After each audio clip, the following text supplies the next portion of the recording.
Hello guys, Gita ഗോവിന്ദത്തിൻ്റെ പുതിയ episode റിവ്യൂയിലേക്ക് സ്വാഗതം. അങ്ങനെ നമ്മുടെ രാധികാമ്മ ആകെ പെട്ടുപോയി കേട്ടോ. ഭദ്രന് മനസ്സിലാവുകയാണ് രാധികാമ്മയ്ക്കും ഇതിൽ റോളുണ്ടെന്ന്.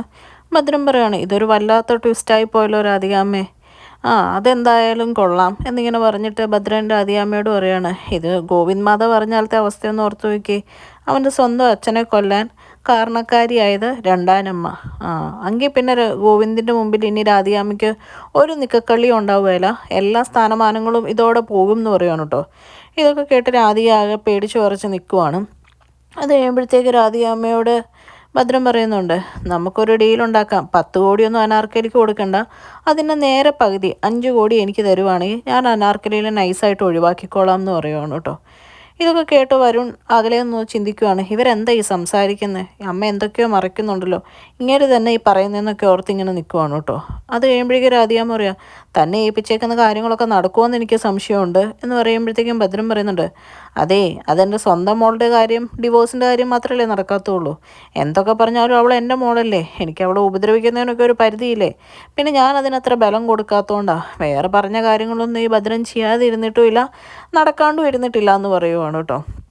ഇതൊക്കെ കേൾക്കുമ്പോൾ രാധികാമ്മ പറയാണ്, തനിക്ക് അങ്ങനെയുള്ള വികാരങ്ങളൊക്കെ ഉണ്ടോ എന്ന് ചോദിക്കുമ്പോഴത്തേക്കും തിരിച്ച് നേരെ രാധികാമ്മയോട് ഭദ്രൻ ചോദിക്കുകയാണ്, ഇത്രയും ദുഷ്ടത്തരവും പോക്കൃത്തരവും കയ്യിലുണ്ടായിട്ട് രാധികാമ്മ പെറ്റ മക്കളോട് സ്നേഹക്കുറവൊന്നും ഇല്ലല്ലോ, ഉണ്ടോ എന്ന് ചോദിക്കുവാണ്. അപ്പോഴത്തേക്കും ആകെ ഒന്നും മിണ്ടാനില്ലാണ്ട് നിൽക്കുവാണ് കേട്ടോ. അങ്ങനെ അവരവിടെ നിന്ന് സംസാരിച്ചിട്ട് പോവുകയാണ്. അങ്ങനെ ഗീതുവും ഗോവിന്ദും കൂടെ വീട്ടിലെത്തുവാണ് കേട്ടോ ഗീതുവിൻ്റെ. എന്നിട്ട് താക്കോൽ അവിടെ ഇല്ലെന്ന് ഓർത്ത് ടെൻഷൻ അടിച്ച് ഗോവിന്ദിങ്ങനെ നിൽക്കുവാണ്. ആദ്യം ഗീതു ഒന്ന് പറ്റിക്കുവാണ് കേട്ടോ. എന്നിട്ട് താക്കോലൊക്കെ എടുത്ത് കാണിക്കുവാണ്. അത് കാണുമ്പോഴേക്കും ഗോവിന്ദിന് ഒരുപാട് സന്തോഷമാവാണ് കേട്ടോ. എന്നിട്ട് ഗീതുവും ഗോവിന്ദും കൂടെ വീട്ടിലോട്ട് കയറുവാണ്. അത് കഴിയുമ്പോൾ ഗോവിന്ദിനോട് ഗീതു പറയുന്നുണ്ട്, എനിക്ക് നല്ലപോലെ വിശക്കുമോ കണ്ണേട്ടാ, വിശന്നാ ഞാൻ ഉറങ്ങിപ്പോകുമെന്ന് പറയുമ്പോൾ ഗോവിന്ദ് പറയാം, ഇപ്പം തന്നെ ഫുഡ് വേണോ നിനക്ക് ഗീതു എന്ന് പറയുവാണ്. ഫ്രിഡ്ജിൽ എന്തെങ്കിലും കാണും, നമുക്കെടുത്ത് കഴിക്കാം എന്ന് പറഞ്ഞ് രണ്ടുപേരും കൂടെ ചെന്ന് ഫ്രിഡ്ജ് തുറന്ന് നോക്കുവാണ് കേട്ടോ. ഫ്രിഡ്ജ് തുറന്ന് നോക്കുമ്പോഴത്തേക്കും ഭദ്രം മേടിച്ച് വെച്ച കുറേ ബിയർ കുപ്പി ഇരിക്കുന്ന കാണുവാണ്. അതിന്ന് പറഞ്ഞാൽ നൈസായിട്ട് നമ്മുടെ ഗോവിന്ദ് പൊക്കാൻ നോക്കുവാണ് കേട്ടോ. ഗീതു പറയുകയാണ്, ഇതവിടെ വെച്ചേരെ എന്ന് പറഞ്ഞ് ഫ്രിഡ്ജിൻ്റെ അപ്പുറത്തെ പാളി തുറന്ന് നോക്കുമ്പോൾ അതിൻ്റെ അകത്ത് കോഴി ഇരിക്കുന്ന കാണുവാണ് കേട്ടോ. അപ്പോഴേക്കും ഗോവിന്ദിനെ നോക്കി കോഴിയെന്ന് പറയുവാണ്. അപ്പോഴത്തേക്കും ഗോവിന്ദ് എന്നെയോ എന്നുള്ള രീതിയിൽ ഇങ്ങനെ പറയുമ്പോൾ, അതല്ല കണ്ണേട്ട, അതേ കോഴി ഇരിക്കുന്നു, പെട്ടെന്ന് നമുക്ക് ചിക്കൻ റോസ്റ്റും ഉണ്ടാക്കി കുറച്ച് ചപ്പാത്തി ഉണ്ടാക്കി കഴിക്കാമെന്ന് പറയുവാണ്. അപ്പോഴേക്കും ഗോവിന്ദ് പറയാം, അതും നല്ലൊരു ഐഡിയ തന്നെയാണെന്ന് പറഞ്ഞ് ഗീതുവിനോട് പറയാം, നിൻ്റെ കൂടെ ഇന്ന് ഞാനും വരാമെന്ന് പറഞ്ഞ് രണ്ടുപേരും അടുക്കളയിൽ ഒരുമിച്ച് നിന്ന് കുക്ക് ചെയ്യുകയാണ് കേട്ടോ. കുക്കിങ്ങിനിടയ്ക്ക് ഗീതുവിനോട് ഗോവിന്ദ് പറയുന്നുണ്ട്, നീ എൻ്റെ പെണ്ണാവണമെന്ന് ദൈവം പണ്ടേ വിധിച്ചിട്ടുണ്ടായിരുന്നു, അതെങ്ങനെയൊക്കെ സംഭവിച്ചതെന്നൊക്കെ പറയുവാണ് കേട്ടോ. അപ്പം ഗീതു തിരിച്ചു പറയുന്നുണ്ട്, കണ്ണേട്ടൻ്റെ നല്ല പ്രായത്തിൽ എന്നെ കണ്ടിരുന്നെങ്കിൽ, കണ്ണേട്ടൻ്റെ പെണ്ണാവാൻ വേണ്ടിയിട്ട് എന്നെ സെലക്ട് ചെയ്തിട്ടുണ്ടായിരുന്നെങ്കിൽ അതെന്നെ എനിക്ക് എടുത്തോണ്ട് നടക്കേണ്ട പ്രായമേ ഉള്ളൂ കണ്ണേട്ടൻ എന്നെ എന്ന് പറയുവാണ് കേട്ടോ. അപ്പോഴേക്കും ഗോവിന്ദ് പറയാം, നിന്നെ എടുത്തോണ്ടല്ല, ഞാൻ എൻ്റെ തലയിൽ ഇരുത്തിക്കൊണ്ട് നടക്കും, ഞാൻ നിന്നെ കറക്കിക്കൊണ്ട് നടക്കും എന്നൊക്കെ പറഞ്ഞ് ഗീതുവിനെ എടുത്തു പൊക്കി കറക്കുവാണ് കേട്ടോ. അത് കഴിയുമ്പോൾ ഗീതു പറയുന്നുണ്ട്, താഴെ നിൽത്ത് നമുക്ക് ഫുഡ് ഉണ്ടാക്കണ്ടേന്നൊക്കെ പറഞ്ഞ് പിന്നെയും ബാക്കി അവർ കുക്കിങ്ങൊക്കെയാണ് കേട്ടോ. അതിനിടയ്ക്ക് ഗോവിന്ദ് പറയാണ്, ഞാൻ ചപ്പാത്തി വരുത്താം എന്ന് പറയുമ്പോഴത്തേക്കും ഗീതു പറയാണ്, ചപ്പാത്തിക്ക് എന്നാൽ വെള്ളം ഒഴിച്ച് കുഴച്ചാൽ മതി എന്ന് പറഞ്ഞ് ഗോവിന്ദിൻ്റെ കയ്യിലോട്ട് കൊടുക്കുന്നുണ്ട് കേട്ടോ. ഗോവിന്ദ് വെള്ളം ഒഴിച്ച് അത് ഗോതമ്പ് ദോശ ഉണ്ടാക്കേണ്ട അവസ്ഥയിലോട്ടായി.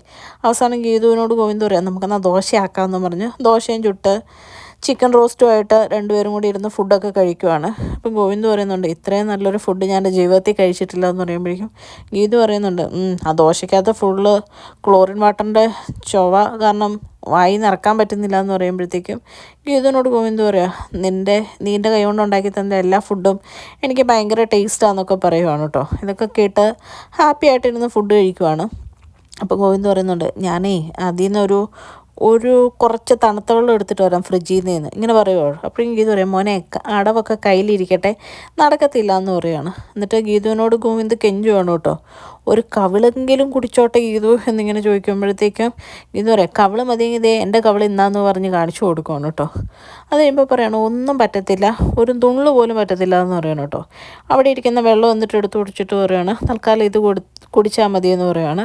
അങ്ങനെ ഫുഡൊക്കെ കഴിച്ച് കഴിയുമ്പോഴത്തേക്കും അവരിങ്ങനെ പരസ്പരം സംസാരിച്ച് ഭയങ്കര റൊമാൻറ്റിക്കായിട്ടൊക്കെ സംസാരിക്കുവാണ് കേട്ടോ. അത് കഴിയുമ്പം ഗോവിന്ദ് ഗീതുവിനെ കൂട്ടിക്കൊണ്ട് മുറിയിലോട്ട് പോവാണ്. എന്നിട്ട് അവർ പയ്യെ റൊമാൻറ്റിക്കൊക്കെ ആയിട്ട് ഇങ്ങനെ ഇരിക്കുന്ന സമയത്ത് വാതിലൊരു മുട്ട് കേൾക്കുവാണ് കേട്ടോ. ആരടാ വീട്ടിൽ കയറിയത്? ഇത് കള്ളനാ, പകൽക്കൊള്ളയാ, ഉറപ്പാന്ന് പറയുവാണ് കേട്ടോ. ഇത് കേട്ട് ഗോവിന്ദും ഗീതും കട്ടിലേന്ന് ചാടി എഴുന്നേൽക്കുവാണ്. ഗീതുനോട് ഗോവിന്ദ് പറയുന്നുണ്ട്, ഈ സമയത്തും ഇതെന്തൊരവസ്ഥയാണ്, ഇതൊരിക്കലും സമ്മതിക്കുകയല്ലേ എന്നും പറഞ്ഞ് ചാടി എഴുന്നേറ്റ് ഇവർ ചെന്ന് വാതിലിൻ്റെ അപ്പുറം നോക്കുമ്പോഴത്തേക്കും ഭദ്രനാണ് കേട്ടോ. ഭദ്രൻ വീടിൻ്റെ വെളി വന്ന് നിൽക്കുവാണ്. കുറച്ച് നാട്ടുകാരെയും കൂട്ടിയിട്ടുണ്ട്. എന്നിട്ട് പറയാം, ഞാൻ മാറ്റിൻ്റെ അടിയിൽ ഭദ്രമായിട്ട് കീ വെച്ചിട്ട് പോയതാ, ഇതിപ്പോൾ ആ കീ എടുത്തിട്ട് അകത്തൊന്നും പൂട്ടി അകത്തു നിന്നുകൊണ്ട് കക്കുക എന്ന് പറയുമ്പോഴേക്കും നാട്ടുകാർ പറയുന്നുണ്ട്, ഒന്നും കൊണ്ടും പേടിക്കണ്ട, വെള്ളോട്ടിറങ്ങുമ്പോൾ നമുക്ക് അവരുടെ കാല് തല്ലി ഓടിക്കാം എന്ന് പറയണം കേട്ടോ. ഇതൊക്കെ കേട്ട് ഗീതവും ഗോവിന്ദും അകത്ത് നിൽക്കുക. പുറത്തിറങ്ങി കഴിഞ്ഞാൽ നാട്ടുകാരെല്ലാം കാണുന്ന നാണക്കേടും എന്ത് പറയും എന്നുള്ള ടെൻഷനും കാരണം ഇവരിങ്ങനെ വാതിലിൻ്റെ പുറകിൽ തന്നെ നിൽക്കുവാണ് കേട്ടോ, ഡോറ് തുറക്കാതെ. അപ്പോഴേക്കും നമ്മുടെ ഭദ്രം വാതിലെ ചെന്ന് മുട്ടിയിട്ട് പറയാണ്, നീയായിട്ട് വാതിൽ തുറക്കുന്നോ അതോ ഞാനിത് ചവിട്ടി പൊളിക്കണോ? അങ്ങനെ പേടിച്ച് ടെൻഷൻ അടിച്ച് മാറി നിൽക്കുന്ന ഗീതുവിനെയും ഗോവിന്ദനെയും കാണിച്ചുകൊണ്ടാണ് കേട്ടോ ഇന്നത്തെ എപ്പിസോഡ് അവസാനിക്കുന്നത്. ചാനൽ ഇഷ്ടപ്പെട്ടാൽ ലൈക്ക് ചെയ്യാനും സബ്സ്ക്രൈബ് ചെയ്യാനും മറക്കല്ലേ.